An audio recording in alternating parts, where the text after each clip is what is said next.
बिस्मिल्लाहिर्रहमानिर्रहीम, अस्सलाम वालेकुम नाज़रीन, welcome to my official YouTube channel में मरियम शेख। नाज़रीन, मुज़ाकरात जो हुए हैं कल, उनको नाकाम करार देना बहुत ही अफसोसनाक होगा, क्योंकि देखिए मुज़ाकरात नाकाम नहीं हुए, उनके साथ नाकाम मुज़ाकरात जो है वो नाकाम का लफ्ज़ लगा देना ना किसी हद तक ठीक नहीं है। देखें, एक 40 साल हो गए हैं इस लड़ाई को।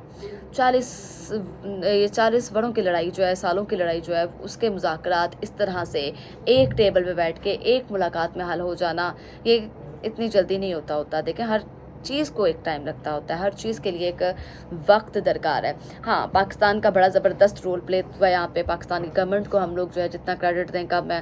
पाकिस्तान के वज़ीर-ए-आज़म शहबाज शरीफ साहब बहुत ज़बरदस्त प्ले किया उन्होंने रोल।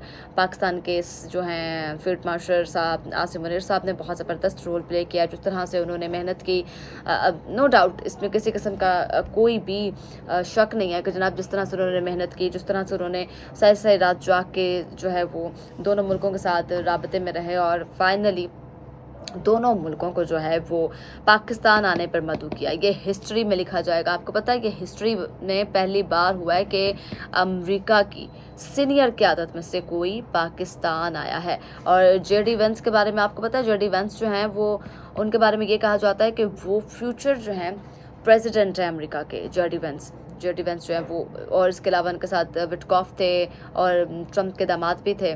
बड़ी ज़बरदस्त से मुज़ाकरात थे जो 21 घंटे तक जारी रहे। इसमें पॉजिटिव बात यह है कि दोनों फ़रीक़ैन की जानिब से बहुत सारे मामलात पर जो है वो इत्तफ़ाक़ कर लिया गया था। जबकि जेडी वेंस ने इस्लामाबाद आने से पहले ही अपनी ये वीडियो में कहा था, अपने मीडिया ब्रीफिंग में ये कहा था कि जनाब हमें जो है वो ईरान के सिर्फ 3 नुकात पे जो है इख्तिलाफ़ है, बाकी हमें 7 पे हम लोग ज़्यादातर जो है उनके शराइत हैं, उनके नुकात हैं ना 10, उनमें से सिर्फ 3 पे हमें इख्तिलाफ़ है, बाकी जितने भी हैं ना उन पे हमें इत्तफ़ाक़ है, हमें किसी किस्म का कोई इख्तिलाफ़ नहीं है। वो 3 ही जो है वो कह लें कि कहते हैं ना गले का कांटा बन गए। तो देखें, अब अमेरिका की जानिब से ये बार पुरसरार जो है वो कहा जाता है, बार बार कहा जा रहा है कि ईरान अपने जो है वो एटमी हथियार बनाना बंद कर दे। क्यों?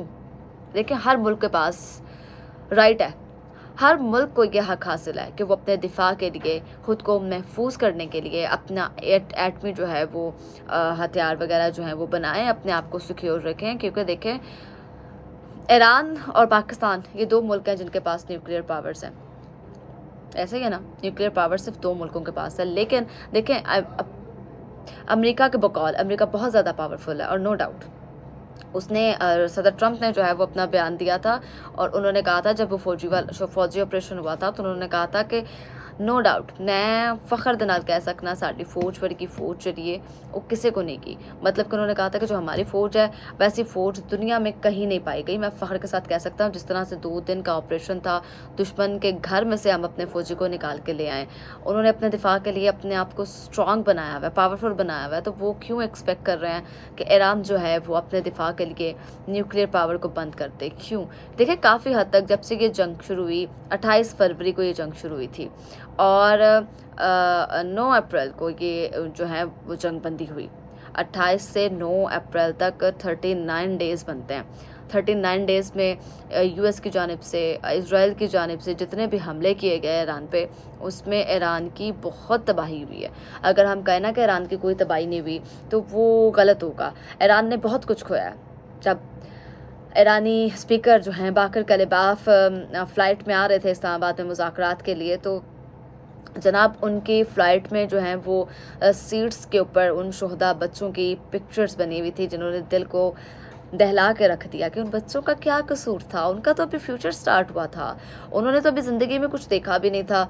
उनको नहीं पता था कि वो इस तरह से जंग के नज़र हो जाएंगे। लेकिन जब हमला हुआ उसमें 160 बच्चे नहीं 175 बच्चे जो हैं वो शहीद हुए। उनके शहीद होने की रिपोर्ट जो है वो आई, तो तब ये कहा गया कि जनाब 175 बच्चे जो हैं वो उसमें शहीद हुए और उनकी जो है सदर डोनाल्ड ट्रंप ने जो है वो नहीं की थी, उन्होंने नहीं माना। तो उन्होंने कहा था कि इस बात की हम जो है वो तरदीद करते हैं, ऐसा कुछ भी नहीं हुआ।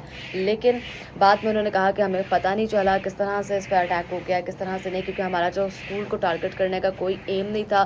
बच्चे जो हैं वो हम सबके जो हैं वो बड़े अच्छे होते हैं, हम सब के लिए जो हैं वो एक जैसे ही होते हैं। लेकिन बात यहाँ पे पॉइंट ये है कि आपने पहले अटैक कर दिया, आपने 175 जो हैं वो स्टूडेंट्स को जब जान बहक कर दिया, तो फिर आप आकर बयान देते हैं कि जी हमें पता नहीं चला कि वो स्कूल पे अटैक हो गया।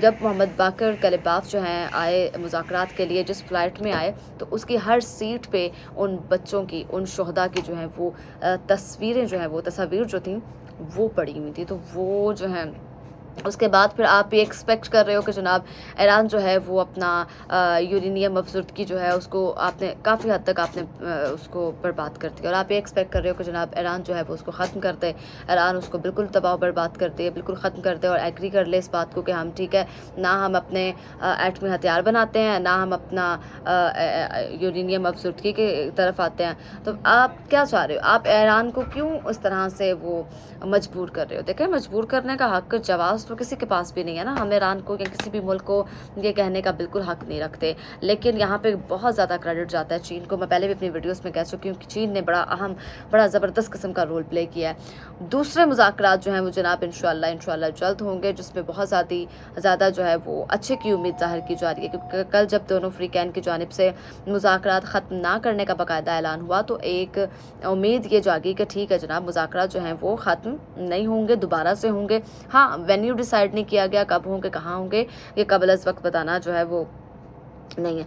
तो जनाब अमन मुज़ाकरात के हाथ में और उसके साथ तेल की कीमतों में इजाफे ने आलमी मईशत को एक और झटका दे दिया है। बुनियादी तशवीश रस्त के बारे में तजियाकारों का कहना है कि अगर आपने हुर्मस के ज़रिए जहाज़ रानी में खलल जारी रहा तो रोज़ाना 20 लाख बैरल तक जो तेल है वो ख़तरे में पड़ सकता है। जहाज़ रानी के अदाद शुमार पहले ही जाहिर कर रहे हैं कि टैंकर्स की आमदोरफ्त नहायत कम हो चुकी है, और अमेरिका की मुजव्वज़ा नाकाबंदी के हवाले से खदशात जो हैं वो बढ़ रहे हैं। जनाब इस सूरत हाल ने कीमतों को ऊपर धकेल दिया और तवानाई की मंडियों में उतार चढ़ाव जारी है। वसी तर मईशत पर इसके असरात नस्बतन बराह रास्त हैं। तेल की बुलंद कीमतें नकलो हमल, खुराक और दीगर अशिया की कीमतों में शामिल होकर जो है वो महंगाई बढ़ती है जा रही है और घरेलू बचत पर दबाव डालती जा रही है। तो बहुत से बड़े मरकज़ी बैंकों ने हाल ही में बुलंद शरह सूद से हटना शुरू कर दिया है। तो ये थी जनाब आज तक की वीडियो। उम्मीद करती हूँ आपको वीडियो पसंद आई होगी। अगली वीडियो तक के लिए अपने मेज़बान मरियम शेख को दीजिए इजाज़त। अल्लाह निगहबान।